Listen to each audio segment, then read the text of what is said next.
बिस्मिल्लाहिर्रहमानिर्रहीम। अस्सलामुअलैकुम वीवर्स, कैसे हैं आप सब। उम्मीद है आप सब खैरियत से होंगे। नगमास फूड में आपको वेलकम करते हैं। हाँ जी, तो कैसे हैं आप सब, कैसे जा रहा है आप सबका रोज़ा। सब बोल रहे थे कि स्वीट डिश की रेसिपी शेयर नहीं करती। आज मैं आप लोग के लिए बहुत ही एक क्रीमी और हेल्दी स्वीट डिश की रेसिपी शेयर करने वाली हूँ, बिना किसी चीनी और कस्टर्ड के। एक ये बहुत ही क्रीमी और हेल्दी फ्रूट चाट की रेसिपी है। और आप शायद ही आप लोग ने इसको पहले ट्राई किया होगा, तो इसको लाजमी से ट्राई कीजिएगा। और बाकी मैं आप लोग से इंग्रेडिएंट शेयर करती जाती हूँ।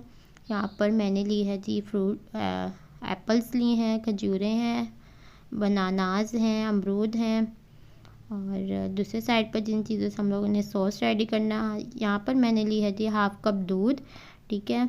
और दूसरे साइड पर मेरे पास आ जाता है जी, मैंने जो ली है सॉस रेडी करने के लिए, उसमें मखाना है, बादाम है, काजू और बनाना, एक अदद हम लोगों ने केला लिया, ठीक है। और जिस चीज़ों से मैंने गार्निश करना है उसके लिए मैंने स्ट्रॉबेरीज़ और खजूरें ली हैं। अच्छा, आप कोई भी फ्रूट्स ले सकते हैं, बस ज़्यादा खट्टे फलों का इस्तेमाल मत कीजिएगा। बाकी अब स्टार्ट करती हूँ। सबसे पहले फ्राई पैन में दूध डाल के गरम कर लेंगे। देन आपने इसमें ड्राई फ्रूट्स ऐड करनी है और आपने हाफ़ एन आवर के लिए इसको छोड़ देना है, ताकि ये ड्राई फ्रूट जो हैं वो अच्छे से भीग जाएं। फिर आपने इसको ग्राइंड करना है। सारे फ्रूट्स को वन बाय वन बाउल में शिफ्ट कर लेंगे।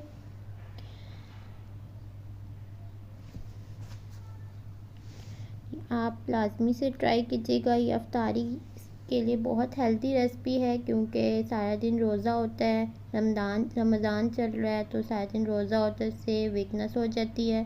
तो इस वजह से मैं आप लोगों के लिए बहुत ही क्रीमी और हेल्दी रेसिपी लेकर आई हूँ। आप इसको ज़रूर ट्राई कीजिएगा। चलिए, सारी फ्रूट्स मैंने ऐड कर लिया बाउल में। अब इसके सॉस रेडी कर लेते हैं। चलिए, सारी चीज़ों को जग में ऐड कर लेते हैं। मिक्सचर हमारा ठंडा हो गया है, अब इसको ग्राइंड कर लेंगे। अब हम ऐड करेंगे इसमें एक सीक्रेट इंग्रेडिएंट, जो कि है बनाना। इससे सॉस बहुत ही क्रीमी बनता है।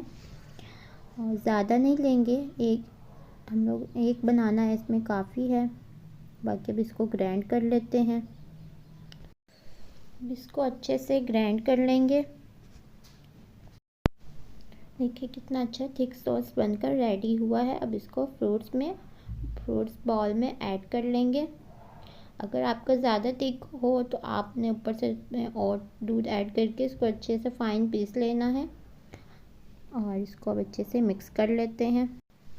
आप इसमें मिठास के लिए हनी ऐड कर सकते हैं। अगर आपके पास हनी नहीं है तो आप इसमें थोड़ी सी चीनी ऐड कर लें। वैसे इसमें मिठास की ज़रूरत नहीं है, इसमें सारे मीठे ही फल हम लोगों ने यूज़ किए हैं। इसके बावजूद अगर आपको थोड़ा सा मीठा चाहिए तो आप इसमें चीनी ऐड कर लें। इसको आप गार्निश कर लेंगे। गार्निश के लिए यहाँ पर मैंने कुछ स्ट्रॉबेरीज़ और खजूरों का इस्तेमाल किया है। आप भी किसी भी चीज़ से गार्निश कर सकते हैं, ठीक है। आपके पास जो ड्राई फ्रूट्स अवेलेबल हों आप उससे गार्निश कर सकते हैं। मैंने यहाँ पर स्ट्रॉबेरीज़ और खजूरें ली हैं।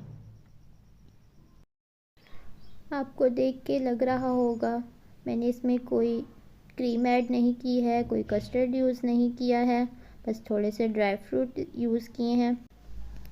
यहाँ पर ये रेडी हो गया है। और आप लोगों ने इसे ऐसे नहीं खाना, आराम से 1-2 घंटे के लिए आप इसे रेफ्रिजरेटर में रख के ठंडा करके फिर आप इसे सर्व करें। बहुत ही यमी और मज़ेदार बनता है। आप इसे ज़रूर से ट्राई कीजिएगा। ये अब ठंडा हो गया है, इसको हाफ़ एन आवर रेफ्रिजरेटर में रखा था मैंने। अब ये ठंडा हो गया, इसको डिश आउट कर लेते हैं। और ज़रूरी नहीं है कि आप इसमें 10 रंग के फ्रूट इस्तेमाल करें। आप कोई भी फ्रूट आप अपनी मर्ज़ी के ले सकते हैं। और अब जनरली बच्चे ऐसे खाने नहीं मांगते हैं फ्रूट्स, उनको आप इस तरह से बना कर देंगे तो वो कभी इनकार नहीं करेंगे, बल्कि आपसे बार बार फरमाइश करेंगे। इनफैक्ट जो इसका हीरो इंग्रेडिएंट्स है वो इसका सॉस ही है। आप इसको किसी में भी ऐड करेंगे आपको मज़ा ही आने वाला है। मेरी आज की वीडियो आपको कैसी लगी कमेंट करके ज़रूर बताइएगा। और लाइक सब्सक्राइब और शेयर करना ना भूलिएगा। और बाकी मिलती हूँ नेक्स्ट वीडियो में, तब तक के लिए अल्लाह हाफिज़, टेक केयर, बाय बाय। अपना बहुत सारा ख्याल रखिएगा और हमारे चैनल का भी।